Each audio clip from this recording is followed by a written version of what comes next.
Hi, everybody. Welcome to another episode of Conversations with Common Sense Media. I am Michael Robb, head of research here at Common Sense Media. And today we are exploring our new report, Betting on Boys, Understanding Gambling Among Adolescent Boys. So for this research project, we interviewed over 1,000 boys between the ages of 11 to 17. And although none of them are of legal age to gamble, more than 30% already have. How and where are they doing it, and why? They're learning from online betting app ads and influencers through social media algorithms, in the video games they play, and from their friends and family. Gambling has become a common part of many boys' lives at a time when their brains are still developing. They're exposed to risky behavior before they may understand the consequences. And joining me today to talk about gambling is Isaac Rose-Berman. He's a fellow at the American Institute for Boys and Men. And Isaac is a gambling researcher, writer, regular speaker about gambling. And he was also an advisor on our report. Isaac, I want to thank you so much for being here. Pleasure's all mine. Happy to be here. All right, so Isaac, so you read the report and you helped to advise us both in the creation of some of the questions that we asked and in thinking through some of the results. Can you share a little bit about your background? Because I think it is a unique background. And with that background and experiences, what findings stood out for you and why? Yeah, so I've been working on this for a while. I write a lot about the industry. I help with researchers who are doing work on the industry. I go to high school sometimes and talk about gambling. I gamble myself. I've been doing this for a while. And so I think there's a bunch of incredible stuff here. You know, off the bat, there are very, very few analyses of underage users, obviously, because they're illegal. They're not allowed to gamble themselves. So both in general, not just about gambling, it's sort of hard to get data on young people. And then with gambling specifically, it's even more hard. So I think there are two things that really stuck out to me. The first is just the widespread nature of gambling, both in terms of what these kids are actually doing, and also in terms of the kind of content they're engaging, the normalization of it. And I think for people who are very steeped in this work, the numbers probably aren't going to be that surprising that, you know, roughly a third of teenage boys are gambling, especially when you include a slightly more expansive definition of gambling that we do in this report, which I think is very warranted to include things like loot boxes and randomized rewards in video games. But to a lot of parents who aren't familiar, you know, seeing that 1/3 of boys aged 11 to 17 are gambling is going to be a pretty shocking number. And I think the second thing that was really of interest for me and for people who are not as steeped in this work already is the degree to which platforms are really responsible. So one of the highlights for me was that of young men and boys who are engaging and seeing gambling content, more than half of them didn't search for it. It just kind of showed up in their feed, whether via marketing or algorithmic promotion. And it really highlights that this is not just something that sports betting or gambling apps need to look at, but really we need to be focusing on the platforms as well that are showing kids this type of content. Yeah, and thank you. And I actually want to also just back up a second to talk a little bit about what we mean by gambling within this report, because the way we did in the report, there's a lot of different kinds of gambling. Parents may or may not be aware of the many different forms, but we broke it down to three basic categories. So the first category was around traditional gambling activities. Those are the things that people might think of in terms of like poker or blackjack or the lottery. And that can be online or it can be in person. A second category was around sports betting, and that is, you know, around common things like March Madness brackets and Super Bowl betting, but also things like daily fantasy apps that people are familiar with, DraftKings or FanDuel, or the things that allow you to bet within a game on certain outcomes, either on the outcome of the game or on certain things that happen within the game. And then the third category, the one that I think is a little bit more under the radar, is what we're calling online gaming related gambling. And that is, as Isaac just alluded to, things that happen within games that allow you to purchase materials that might be chance-based or random. And so in that sense, they're a little bit more like a slot machine. And those are things like loot boxes or skins, which are like, you know, things that you can use for your character that you might also be able to trade because they have some monetary value in the real world. Anyway, having said that, thank you for that and for allowing me the chance to just clarify what we're talking about. You're honing in on this question of like algorithms and the messaging that boys are receiving. So unsolicited messaging is part of the problem. And many of us get, you know, reels or stories in our feeds and we're looking, but we might just be scrolling by. But why do you think this kind of gambling messaging is particularly problematic for boys in these age groups? Well, I think, you know, if we step back, what is gambling? Gambling is risking money on games of chance in an attempt to win more money. And as we all know, the house always wins, right? So gambling is kind of fundamentally this financial transaction. And so the fear is that the more kids who are exposed to this type of stuff, the more it becomes normalized, the more they will gamble both when they are young and when they are older, which is generally associated with financial losses and all sorts of other things as well. Just like there's a high rate of a risk of addiction for any sort of vice and dangerous substance, whether it's drugs, alcohol, or gambling. So I think the fear is that, kids see lots of gambling content. And to be clear, the type of content they're going to see is not necessarily representative of the overall gambling experience. No one is posting on TikTok about the time that they lost their slot win. They're only posting about their big wins. And so students and young people are often going to see this very unrepresentative version of gambling, which is going to make it much more likely for them to want to gamble in the future, to be interested in gambling. And not in this report, but we've seen in other reports as well, sort of scary numbers of young people saying that sports betting or gambling is a good way for them to make money, which is bolstered by the kind of content they're seeing, which is talking about how these people are making all this money. So I think that's really the fear, that you're encouraging and normalizing this to this young audience and really giving them an unrepresentative view of what this activity is. That's great. And you mentioned at the beginning of that the house, we all know that the house always wins, but I think developmentally, you might argue, like, especially for the younger kids, they may not know that the house always wins. They may not have a good understanding of the odds or what it is that they're actually betting on or how likely it is they're likely to win money. I'll also note that in our report, we kind of classify the kids in our report as. And to be clear, that's more. Go on.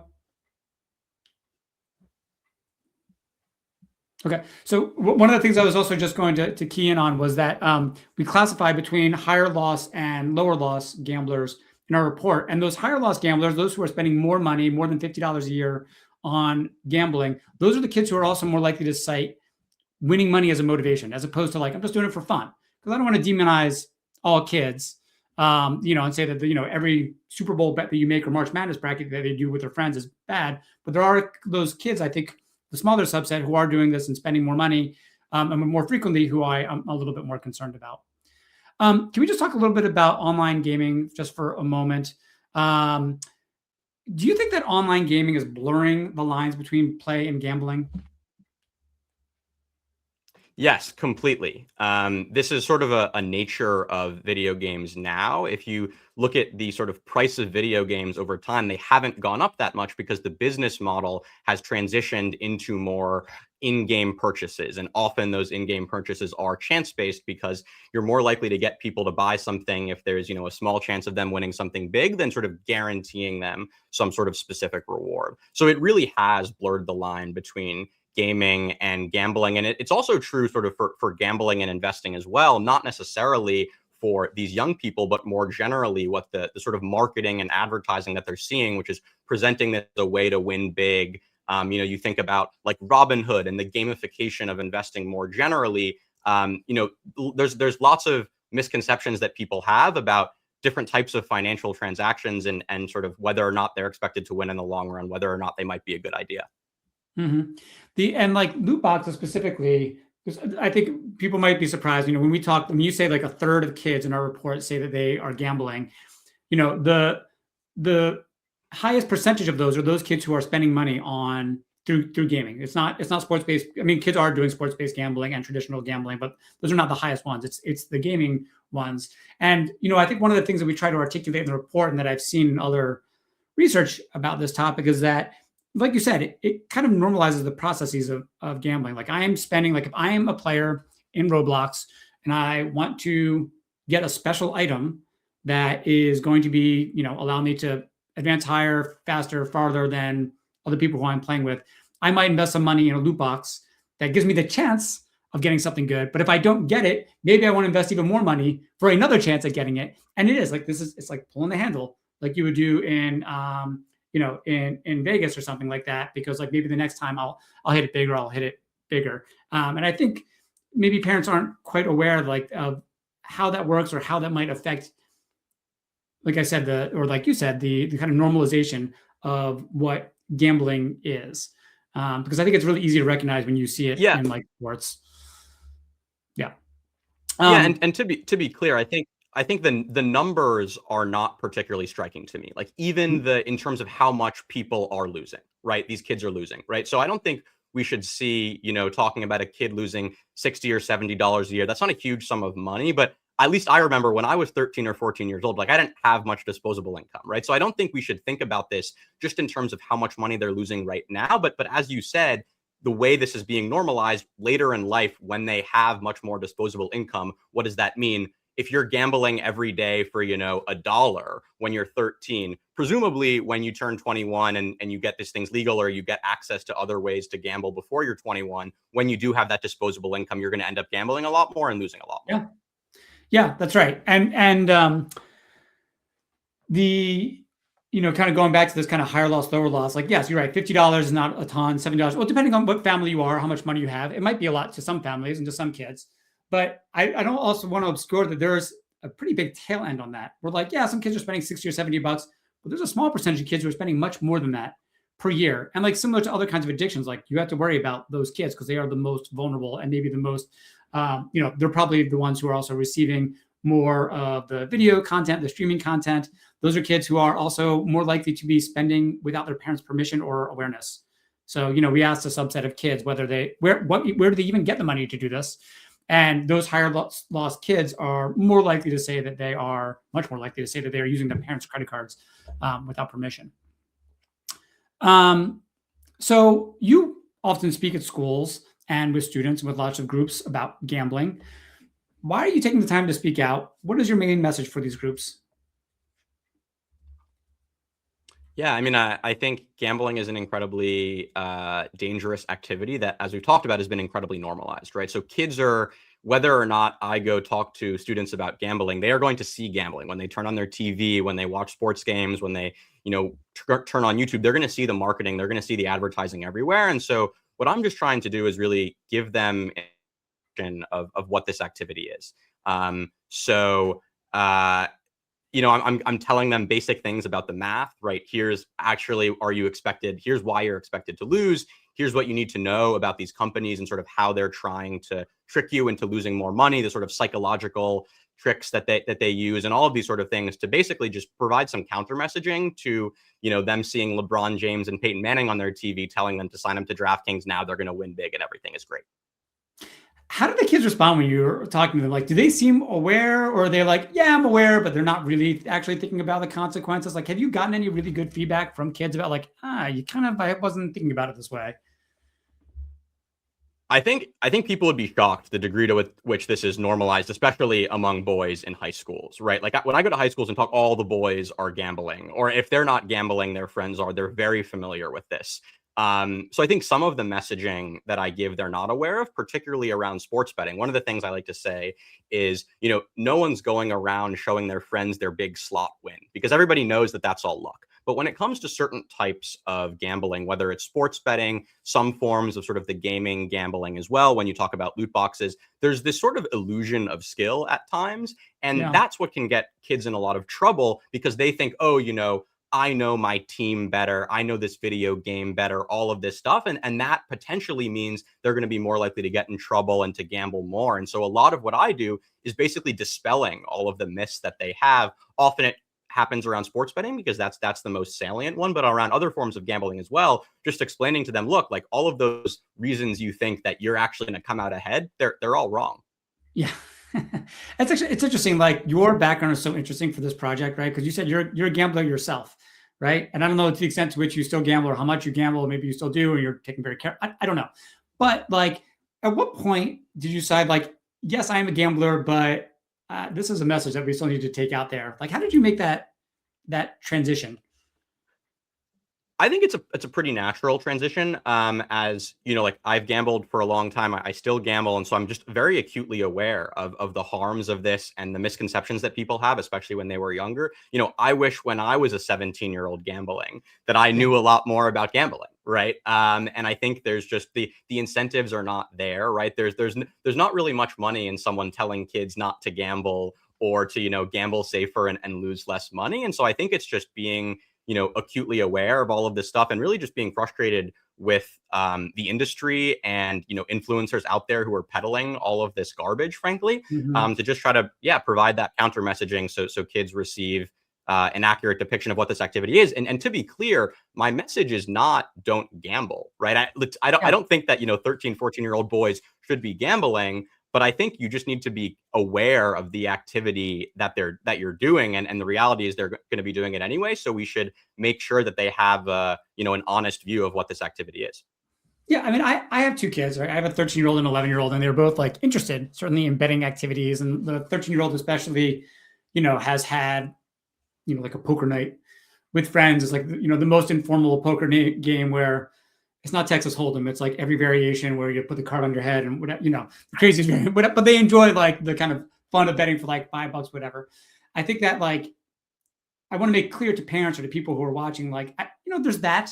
And then there is the kind of massive system that is set up and currently not, well regulated by anybody, by industry or by government, that is pushing this messaging that like it is super common to get and it's a kind of part of everyday life. It can be a daily part of your life if you download the right app. And that's very different than like a poker night with your friends, scratching a lotto ticket with mom or dad, or some of the other kinds of more kind of common activities that kids aren't involved in.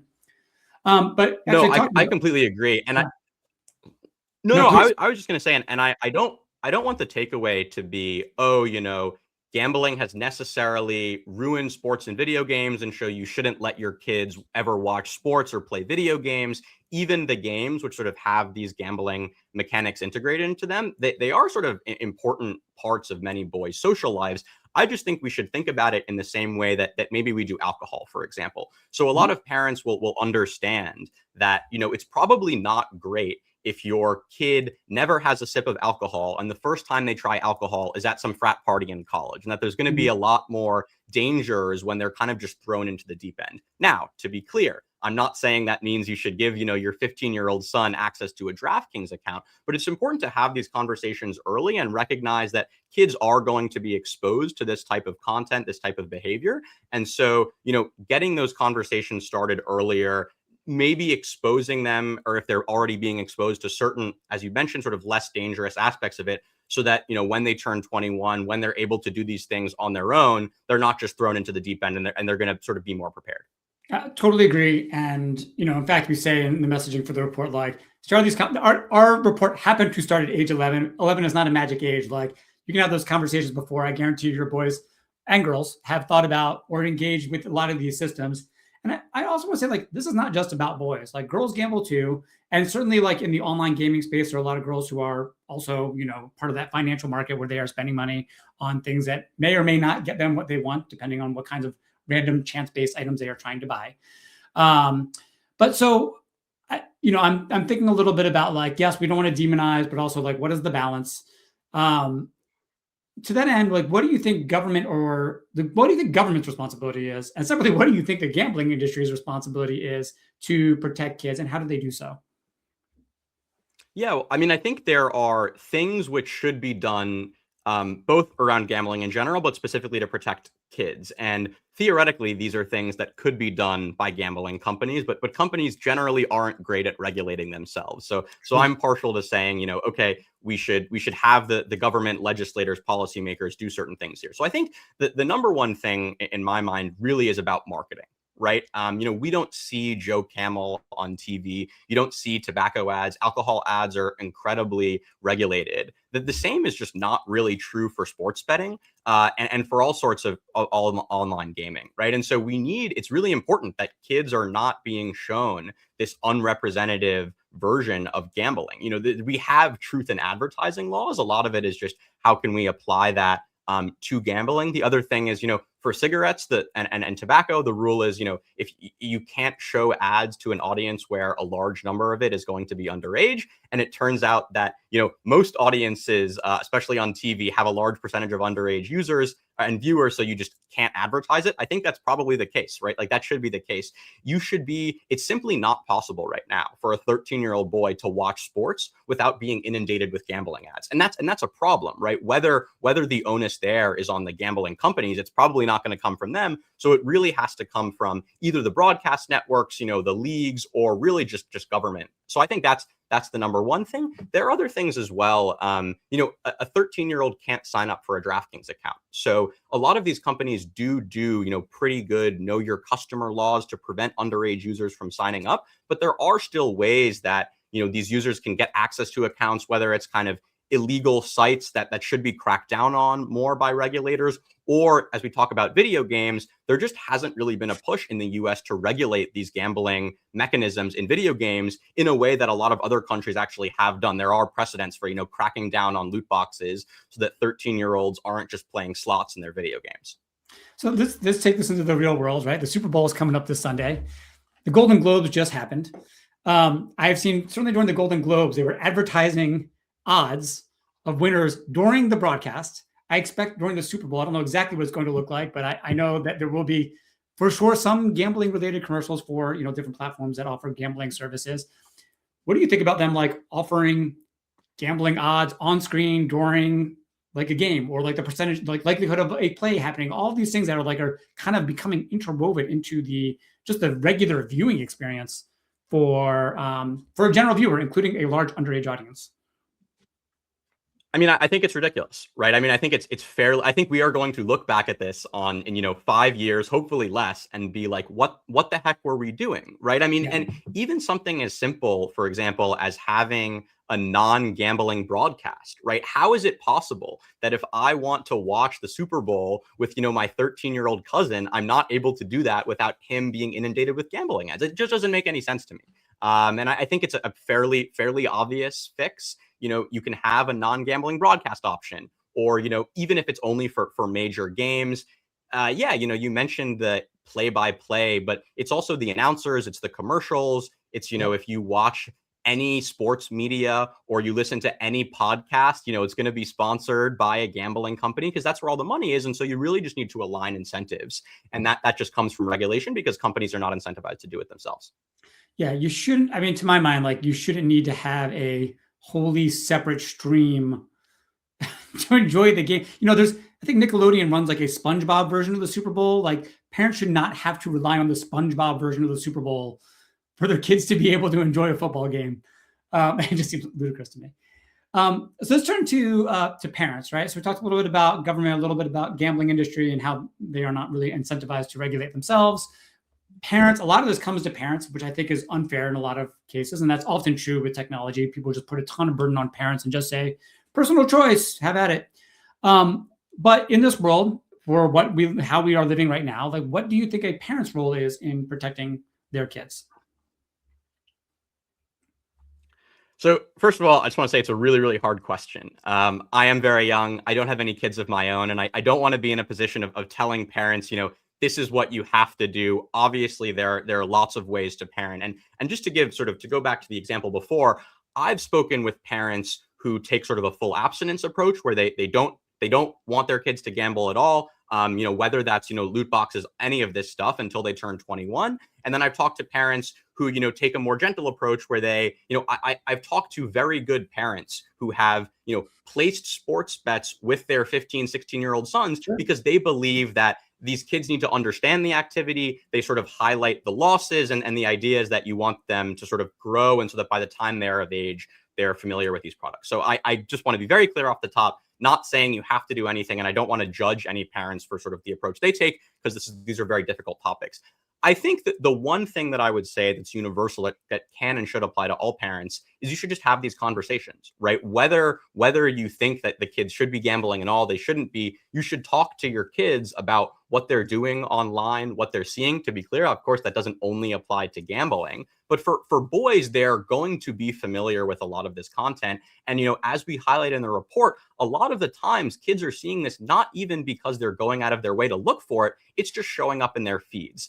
And as we talked about before, they're going to be seeing the most sensationalist version. They're going to see Drake placing $1 million bet or winning millions on roulette. They're going to see their favorite influencers telling them to sign up for DraftKings. And it's important for them to get an accurate view of what this activity is. And for parents to say, look, these are billion-dollar companies that are trying to take your money, right? And that doesn't mean that you can't engage or ever place a bet, because every company is trying to take your money, but be clear-eyed about what this activity is, and if you do that, at least if they go in with a honest view of what the activity is, they're going to be better prepared to defend themselves.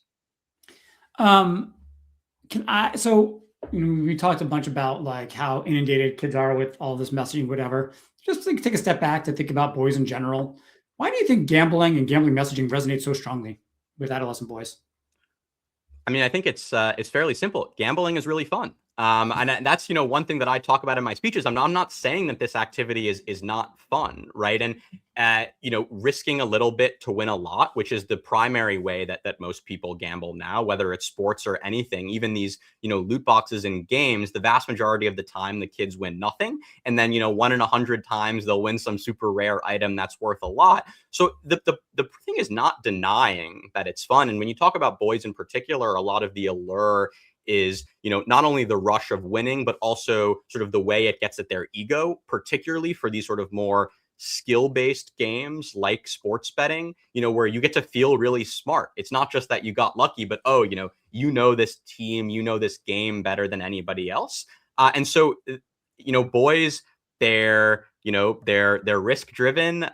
They care oftentimes about their ego and feeling very affirmed. And so it's natural that this is going to be appealing to them. It's just very important that they have an accurate view of what the activity actually is. Yeah, I think that's really true. And in fact, the number one reason the kids say that they gamble in our surveys for fun, right? And the best predictor of whether, like, the thing that's most associated with whether you gamble or not is your social circle, which I think is another indicator that it's like a fun social thing. If you have friends who gamble, you are much more likely to gamble. If your parents gamble, you are more likely to gamble.